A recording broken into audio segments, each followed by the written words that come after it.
Sir, ನಟ ಕಮಲ ಹಾಸನ್ ಅವರ ಒಂದು ಹೇಳಿಕೆ ಬಹಳಷ್ಟು ಚರ್ಚೆಗಳು ಆಗ್ತಾ ಇದೆ. ಅದನ್ನ ಕೇಳಕ್ಕೆ ಬಂದಿದ್ದೀರಾ? ಒಂದ್ ಕಡೆ ಅವರು ಕ್ಷಮೆ ಕೇಳೋದಿಲ್ಲ ಅನ್ನುವಂಥದ್ದು, ಇನ್ನೊಂದ್ ಕಡೆ ಕನ್ನಡದಲ್ಲಿ ಈ ಬಗ್ಗೆ ಕ್ಷಮೆ ಕೇಳಲೇಬೇಕು ಅಂತ ಒತ್ತಾಯ ಕೂಡ ಆಗ್ತಾ ಇದೆ.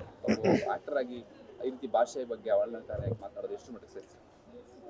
ಗೊತ್ತಿಲ್ಲ, ಅದನ್ನು ಅವಹೇಳನಕಾರಿ ಅಂತ ನಾವು ಅಂದ್ಕೊಂಡಂಗೆ ತುಂಬ ತಿಳಿದಂಥ ಮನುಷ್ಯ ಏನೋ ಒಂದು ಹೇಳ್ತಾ ಇದ್ದಾರೆ ಅಂದರೆ ಏನೋ ಒಂದು ಅರ್ಥ ಇರಬೇಕು. ಕೇಳಬೇಕು, ಅದನ್ನು ಪ್ರಶ್ನೆ ಕೇಳಿ ಏನು ಅಂತ ಕ್ಲಿಯರ್ ಮಾಡ್ಕೊಳ್ಳೋದು ನಮಗೆ ಬಿಟ್ಟಿತ್ತು, ಅಥವಾ ನಮ್ಮ ಹಕ್ಕು, ಅದನ್ನ ಕೇಳ್ಕೋಬೋದು. ಹಂಗಂತ ಅಂದ್ಬಿಟ್ಟು ಅದನ್ನು ಅಷ್ಟೊಂದು ಭಾವುಕವಾಗಿ ನೋಡೋ ಅವಶ್ಯಕತೆ ಇಲ್ಲ ಅಂತ ನನಗೆ ಅನಿಸುತ್ತೆ. ಯಾಕಂದರೆ ಎಲ್ಲ ಭಾಷೆಗಳು ಎಲ್ಲಿಂದನೋ ಹೊಟ್ಟು ಬಂದಿರ್ತವೆ. ಸೊ ಹಂಗಂತ ಅಂದ್ಬಿಟ್ಟು ಒಂದು ಭಾಷೆ ಮೇಲೂ ಒಂದು ಭಾಷೆ ಕೀಳು ಅಂತ ಆಗ್ಬಿಡಲ್ವಲ್ಲ. ಕನ್ನಡವೂ ಎಲ್ಲಿಂದನೋ ಹೊಟ್ಟು ಬಂದಿದೆ, ತಮಿಳು ಎಲ್ಲಿಂದನೋ ಹೊಟ್ಟು ಬಂದಿದೆ. ಇದರಿಂದ ಅದು ಹೊಟ್ಟು ಬಿಡ್ತು ಅನ್ನೋದಕ್ಕೆ, ಈಗ ನನ್ನ ತಾಯಿ ಹೊಟ್ಟೆಯಿಂದ ನಾನು ಹುಟ್ಟಿದೆ ಅಂದರೆ ನನಗೋ ನನ್ನ ತಾಯಿಗೂ ಅವಮಾನ ಅಲ್ವಲ್ಲ, ಯಾರಿಗೂ ಅವಮಾನ ಅಲ್ಲ ಅದು. ಸೊ ಸಮಾಧಾನವಾಗಿ ಇದನ್ನು ಭಾವುಕವಾಗಿ ಇದು ಮಾಡಿದೆ, ಭಾವುಕವಾಗಿ ಜನಗಳನ್ನ ರೊಚ್ಚಿಗೆ ಏಳಿಸ್ದೆ. ಯಾಕಂದರೆ ಜವಾಬ್ದಾರಿಯುತ ಸ್ಥಾನದಲ್ಲಿರೋರು ಅದನ್ನು ಮೊದಲು ಮಾಡಬೇಕಾಗತ್ತೆ. ಈಗಾಗಲೇ ನಮ್ಮಲ್ಲಿ ಭಾಷೆ, ಧರ್ಮ, ಜಾತಿ ಎಲ್ಲದನ್ನೂ ಇಟ್ಕೊಂಡು ಬಳಸ್ಕೊಂಡು ಅದನ್ನು ರಾಜಕೀಯ ಮಾಡ್ಕೊಂಡು ಅದನ್ನು ಬಂಡವಾಳ ಮಾಡಿಕೊಂಡು ಅದರ ಲಾಭ ತೊಗೊಳ್ಳೋರೇ ಜಾಸ್ತಿ ಇರೋದ್ರಿಂದ ಇದನ್ನು ಭಾವುಕವಾಗಿ ನೋಡಿದೆ.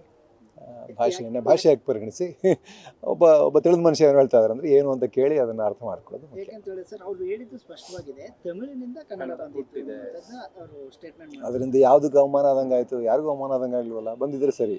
ಅದಕ್ಕೆ ಯಾಕಂದರೆ ಬೇಕಾದಷ್ಟು ಥಿಯರಿಗಳಿದೆ. ಒಂದೊಂದು ಭಾಷೆನೂ ಎಲ್ಲಿಂದ ಬಂತು ಅಂತ ಯಾವುದೂ ನಿಮಗೆ ನಿಖರವಾದ ಮಾಹಿತಿಗಳೆಲ್ಲೂ ಸಿಕ್ಕೋದಿಲ್ಲ. ಇದು ಸಂಶೋಧನೆಗಳು ಇನ್ನೂ ನಡೀತಾನೆ ಇವೆ, ಎಲ್ಲಿಂದ ಬಂತು ಅಂತ ಅಂದ್ಬಿಟ್ಟು.